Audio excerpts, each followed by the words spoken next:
I am Kelly Carter, and this is Another Act. I remember getting a email about someone who had a brain tumor, and they began to sing "Believe" for it. Went back to the doctor's office, and the tumor had shrank. Um, and then the next few days, it was gone.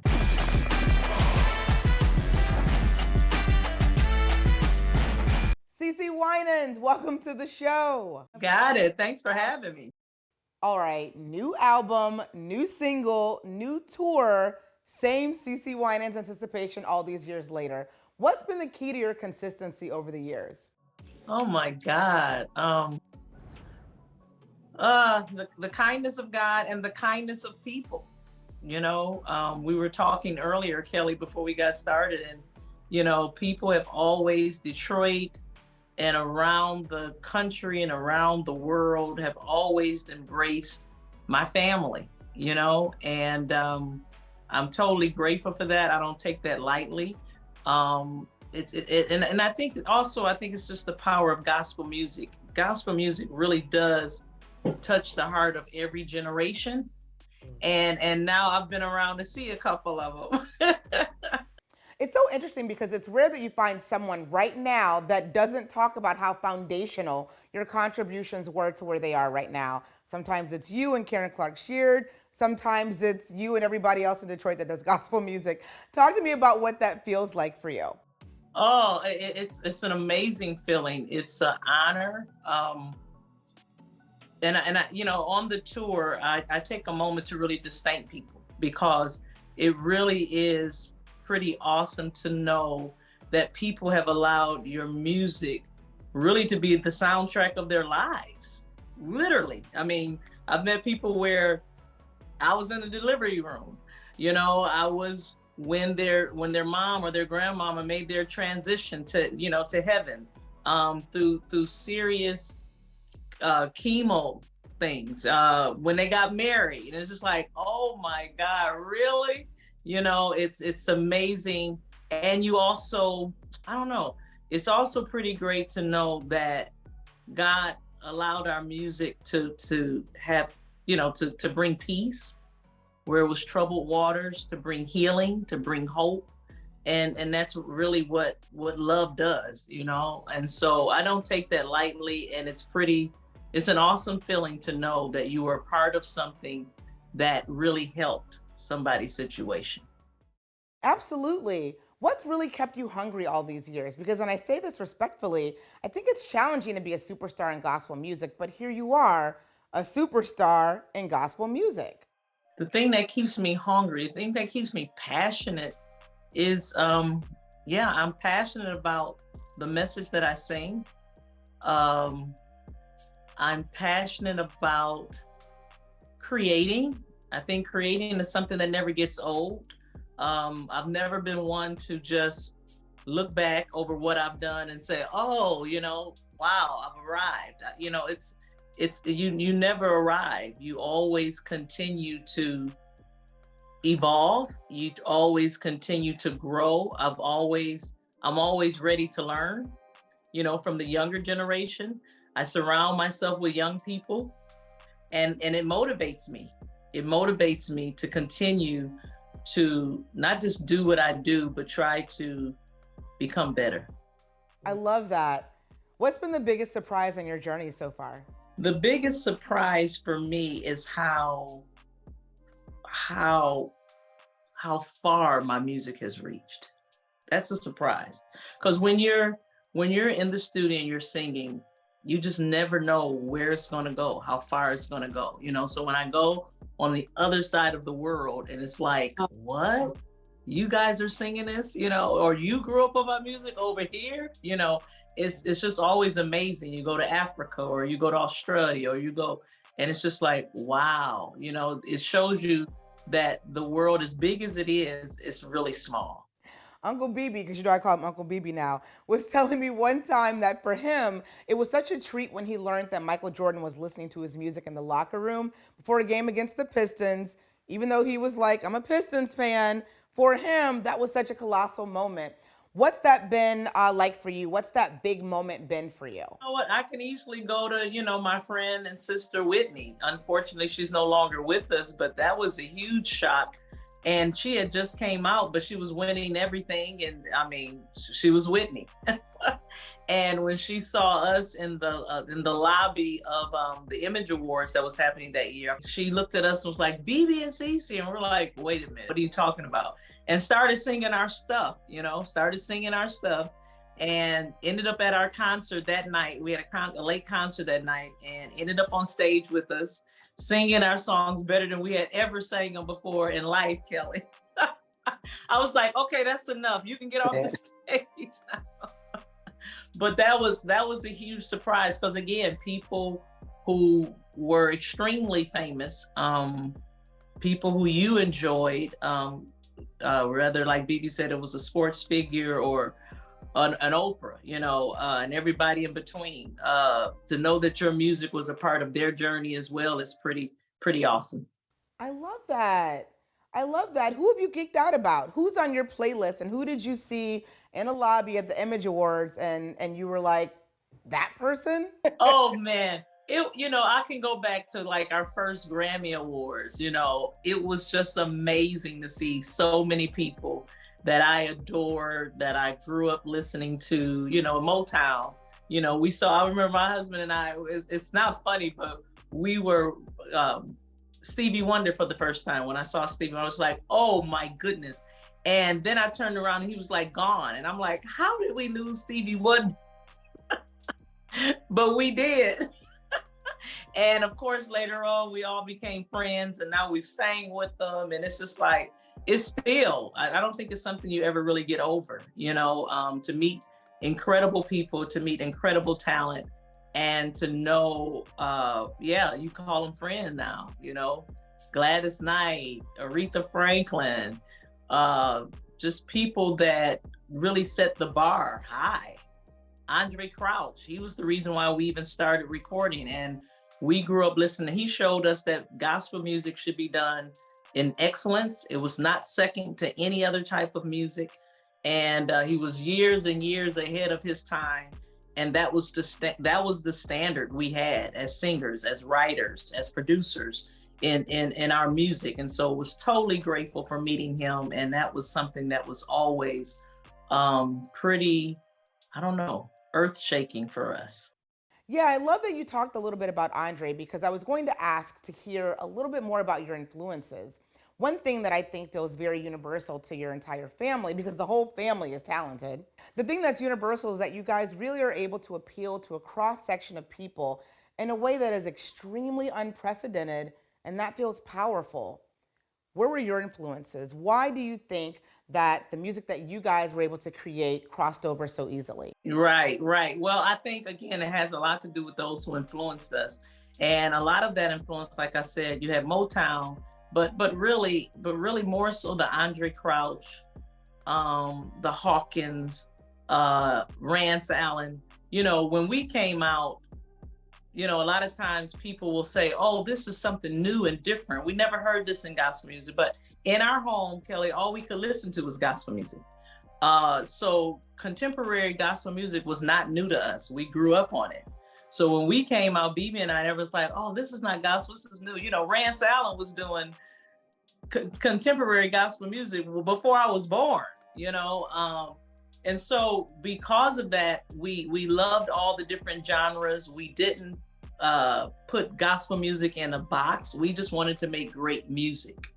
And I think that's why we have the appeal to so many different audiences, because we're trying to make great music with a positive message.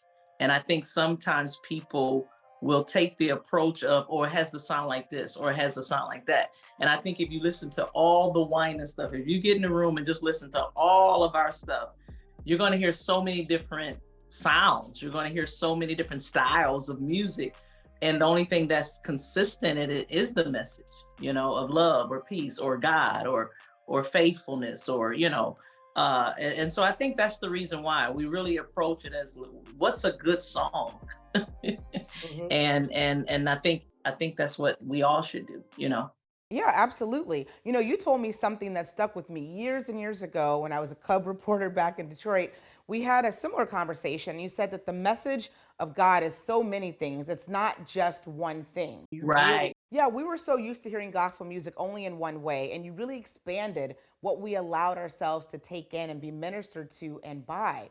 Tell me about how that plays into this new album. Well, as a believer, um, I allow every part of my life to be affected by my belief, you know. Like you said, I've been married for 38 years now. I'm a mom of two. I'm a grandmother of one, and another one's on the way. Your life. Let's go back to how much time you're in church. You're in church maybe a few hours a week. But and the rest is your life. You live it. You go to work. You deal with loss. You deal with grief. You deal with you're celebrating marriages, you're celebrating different things. So God is a God who's a part of every area of life. And when you allow him to come in your everyday decisions, it affects everything you do, and it affects my music and how I relate to people. I think when you relate to people from where you come from, we're more alike than we are different. I don't, we try to act like we're not, but everybody's more alike than different. And so that's why I think you can relate to different people, because we all go through life. We all go through disappointment. We all go through times of happiness, times of sadness. And I pray that my music reflects that. And even when you're talking about this latest record, one of the songs that have really taken off and that people have really embraced, I mean, Oprah was even on Instagram with it twice, and that's Goodness of God. Because you don't have to be a churchgoer to know that God has been good. You know what I'm saying? To be grateful for life, to be grateful that you're in good health or you're in your right mind. We have so many things to be grateful for that a lot of times we take for granted. So this song has registered with people, all ages, all ethnicities, all colors. It doesn't matter where they come from. It touches the heart. And that's pretty amazing to see across the board.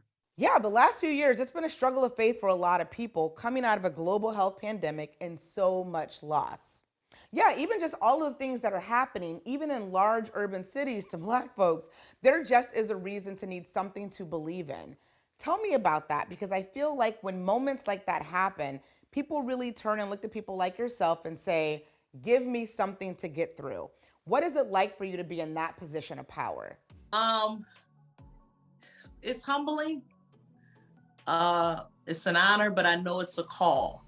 You know, the horrible incident in Virginia. They called and asked if I could just come.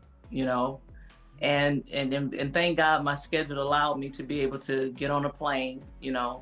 And go and just sing. And they wanted me to sing Goodness of God.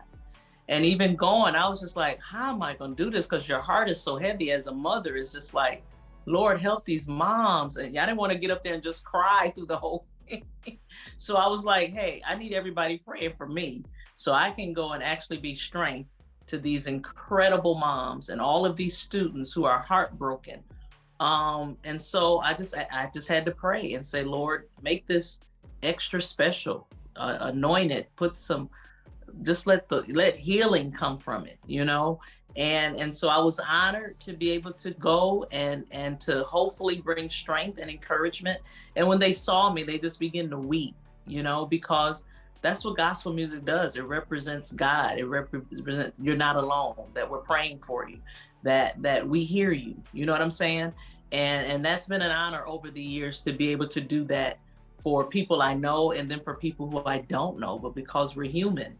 I mean, there wasn't a mom in the world that probably wasn't crying, for these, you just lost your babies, 16, 17. It's like, what?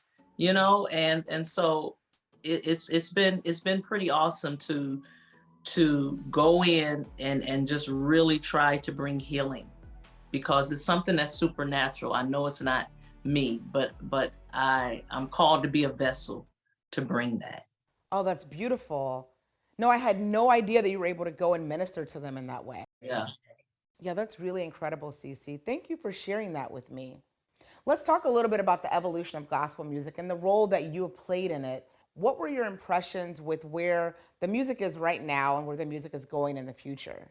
Hey, when I look at all of the young artists who are coming up, I love it. I think it's getting better and better. And I think it's the reach is getting further. You know, we're reaching more people. It's still tearing down walls, being played on different radio stations. You know, I think it's amazing. I think it's awesome, the progress that we've made, and I think it'll continue. You know, and that's always my prayer. You know, as a mom, I have children. You always want your children to do better. You always want your grandbabies to do even better. You know, and that's been my prayer, and it's been exciting to see. It's been really exciting to see how all the different styles of gospel music and the power it still carries, but yet all the fun that young people are loving it. You know, every age. You know, now that I go to, you know, when I'm on tour now, I see everything from babies to great grandmoms. You know, I tell people it's funny how over the years that it go from, can I have your autograph, to can my mom, can I get an autograph from my mom, and then, you know, my grandmother really loves you, can I get autograph? And then I get tickled because it's like, well, yeah, that's about right. I'm a grandmom now. That's about right. So it's funny because when I started out doing this, I was probably like 17 years old, and I'm 58 now, you know, so it's been a long journey. As the kids say, 58 where? 58 where, CC? No, you guys have measurable success, but what's your real barometer of success? Oh man, is that people are blessed, you know. This Believe for It, the title of my latest CD. Oh, ooh, all of the testimonies, the feedback, the things that people have posted, you know, I remember getting a email about someone who had a brain tumor, and they began to sing Believe for It, went back to the doctor's office, and the tumor has shrank. And then the next few days it was gone, you know. I mean, that a Grammy does not even compare to that, you know. I mean, we're grateful for all the awards we have received, but awards have never been why we do what we do. And so success is that. I remember, let me go all the way back to like my first solo record that I did, Alone in His Presence, and it wasn't even out yet. And I used to always send my project to my pastors and just let them hear it and pray over it and see what they thought. And so I didn't realize that somebody had put a song or two on their answering service. And the lady, the secretary, called me later on to just tell me. She said somebody called the church and they were contemplating suicide, and she just panicked, put the person on hold, ran to get somebody, and came back, and the girl was all the way calm, and said, what was that on the machine? And she was like, I don't know. She said, because I know everything is going to be all right, you know? And so when she told me that, I just wept, and I was like, Lord, it's not even out. It was Alone in His Presence was the title of the of my album at the time. And it wasn't even out. And I was just like, you know what, Lord, if you saved one life before it even comes out, if it does nothing else, thank you. So that is the success that we measure by, you know. God, can you use it? Does it make a difference in somebody's life? Is it making an eternal difference in somebody's life? Well, I'm sure that at some point over the last fabulous 58 years of your life, you've had moments where perhaps your faith wavered a little bit, as we all tend to because we're human. What really helped turn you around? Well, the beauty, one of the things I try to teach the young people that I'm surrounded by, you know, we have a church in Nashville, Tennessee, Nashville Life, and it started with all millennials, you know. And one of the things that I really try to instill in them is the word continue. You know, this younger generation is like, if it doesn't happen right now, I don't know if I'm gonna make it. And there's principles that I have lived by for so long that I know they work. You know, like someone asked me, "How did you make it through the pandemic?" You know, I was nervous by the pandemic like everybody else. You would never seen this before, didn't know what tomorrow was going to bring, but I just continued to do what I've always done, and that is praying every day, um, staying in my word, because this is how you renew your mind every day. Because life happens to everybody. You know, when you mentioned earlier, Kelly, about my older brother Ron, we didn't think Ron was going to leave here. You know, I never thought he would be gone. You know, we prayed, we fasted, we had the whole world praying, and Ronald didn't come back. You know, and I remember my sister asking me, "Cece, how are we going to make it?" I said, "Debbie, I don't know." I said, "But God knows, and He's going to carry us, and we just have to go. We just have to take one day at a time." You know, and the people were praying for us, so I know the prayers carried us through. You know what I'm saying? So when life happens, and it will happen for everybody, it's going to happen. We're not exempt from pain. We're not exempt from sorrow. We're not exempt from disappointment. Um, God has been faithful. I've been walking with Him long enough to know that even when I don't feel Him, even when it doesn't seem like it's going to work out, that it's going to work out. You know, so I just keep doing what I know to do. I keep showing up. I stay on my knees. I give praise. The Bible says that the spirit of the garment of praise will lift the spirit of heaviness. So if I feel depression coming, you know, I don't sit in it. You know what I'm saying? So I've learned how to fight in the spirit, and that's what I do in order to keep joy, in order to be encouraged, in order to continue in my faith. That was so perfect and so beautiful, as I knew it would be. Cece Winans, thank you so much for joining me today on the show.